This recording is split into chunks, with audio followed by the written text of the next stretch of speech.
Hi everyone. இன்னைக்கு நம்ம வந்து முக்கியமான டாபிக் phone conversation. நம்ம வந்து phoneல உரையாடுறோம் இல்லையா? அதுல ரொம்ப டெய்லி யூசேஜ் நல்ல அடிக்கடி பயன்படுத்தக்கூடிய விஷயமா இருக்கலாம். பிளஸ் அட்வான்ஸ்ட் லெவல்ல நம்ம இன்னைக்கு சில phrasal verbs ஓட பார்க்க போறோம். இடியமும் இதுல உள்ளடங்கி இருக்கு. நம்முடைய இந்த வீடியோ லைக் பண்ணுங்க, ஷேர் பண்ணுங்க. பிளஸ் நம்ம சேனலை மறந்துடாம சப்ஸ்கிரைப் பண்ணிக்கங்க. ஃபர்ஸ்ட் சென்டென்ஸ் என்னன்றதை சீக்கிரமா பார்ப்போம். தொலைபேசியில பேசும்போது don't let on about this meeting.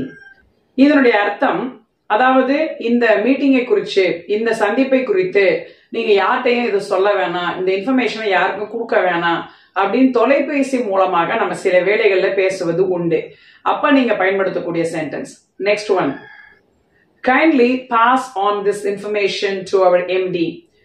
நம்மளுடைய MD கிட்ட வந்து இந்த தகவலை வந்து நீங்க கொடுத்துருங்க, சொல்லிருங்க அப்படின்னு நம்ம சொல்லுவோம் இல்லையா?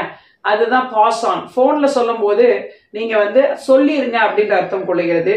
நீங்க ஒருவேளை ஏதாவது ஒரு பொருளை போய் கொடுக்குறீங்க, ஒரு மெட்டீரியலை போய் கொடுக்குறீங்க அப்படின்னா நீங்க கொடுத்துருங்க அப்படின்னு சொல்லுவோம், சரியா? சோ இந்த மாதிரி நீங்க பாஸ் ஆன் அப்படின்ற ஒரு phrasal verb யூஸ் பண்ணிக்கங்க. Next one, oh sorry, I was unable to reach out to you even over phone. தொலைபேசி மூலமா கூட உங்களை தொடர்புகளை என்னால முடியலங்க, நான் ரொம்ப காட்டு பகுதியில இருந்ததுனால உங்களுக்கு கூப்பிட முடியல அப்படின்னு சில வேலைகள்ல டவர் இல்லாத இடத்துல சொல்லுவாங்க. அந்த சென்டென்ஸ் தான் இது. Next one, he is not very good at getting his ideas across on phone. get across அப்படின்றது எதை குறிக்கிறது? getting across இங்க சொல்லப்படுகிறது. இது எது என்றால், அதாவது ஒரு விஷயத்த தெளிவா அவர் வந்து என்ன செய்ய முடியாது, புரிந்து கொள்ள இயலாதவர் கூட சொல்லலாம்.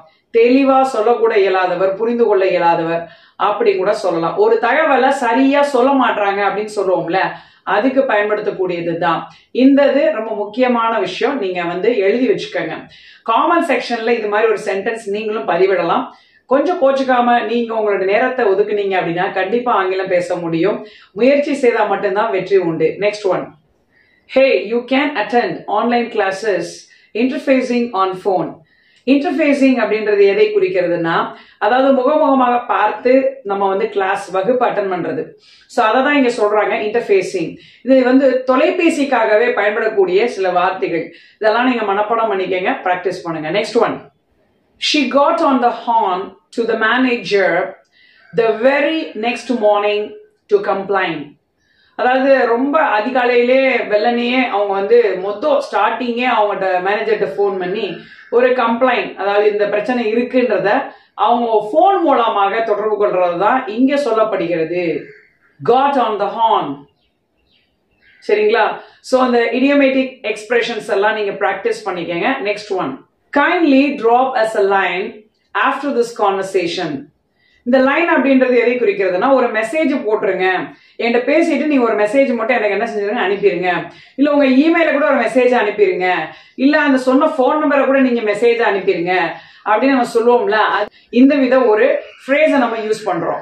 நண்பர்களே, இவ்வளவுதான் இன்னைக்குரிய ஃப்ரேசஸ். இந்த ஃப்ரேசஸ் இடியம்ஸ் எல்லாம் உங்களுக்கு ரொம்ப பிடிச்சிருந்துச்சு அப்படின்னா பிராக்டிஸ் பண்ணுங்க, மனப்பாடம் பண்ணிக்கங்க, நம்முடைய சேனலை சப்ஸ்கிரைப் பண்ணிக்கங்க. அடுத்த நம்ம சீரீஸ்ல இந்த போன் கான்வர்சேஷன்ல நிறைய சீரீஸ் பண்ணலாம்னு இருக்கேன். சோ #123 சொல்லி போகும்பொழுது நீங்க அதுக்கு சப்போர்ட் பண்ணுங்க. இந்த பிளேலிஸ்ட்டை நீங்க ஆதரிங்க. பிளஸ் இதை ஷேர் பண்ணுங்க, உங்களுடைய வாட்ஸ்அப் குரூப்ல ஷேர் பண்ணுங்க. Thank you for watching. I will come with another interesting topic with the same series. Thank you.